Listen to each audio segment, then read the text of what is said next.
ეს ნახეთ, ეს როგორ შეიძლება ამაში ადამიანმა, ამაში შემწვარ პროდუქტი ადამიანმა მიირთვა და ნახეთ რა დღეშია ზეთი, როგორი ძველია, როგორი გაშავებულია, კარგად მინდა ერეკლე ფერია ჩვენო, აქ ფერია მნიშვნელოვანი, რომ როდესაც ჩვენ საუბრობთ, რომ კონდენსატი ზევიდან კი არა, აი ქვევიდანაც საშინელება, აქ გაკეთებული საჭმელი არის ფაქტიურად საწამლავი და ეს საწამლავი იყიდება.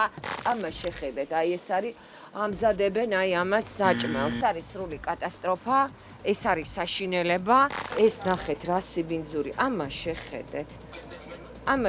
იატაკი ნახეთ რას გავს. ძალიან დიდი რაოდენობით ქათამს ალღობენ, ნახეთ და ადამიანები ამას ყიდულობენ, მაგრამ აი მიკვირს მე იმ ადამიანების, რომელიც აი ესეთი გაზეთილი ფანჯრები რო არის და აი ესეთი სიბინძურე რო არის, როგორ არ ხედავენ.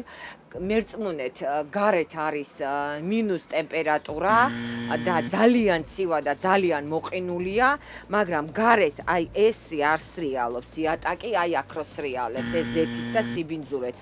საშინელი სუნია და რომელ გამწოლზე უნდა ვისაუბროთ, აი შეხედეთ როგორ ჩვეულებრივად როგორ წვიმს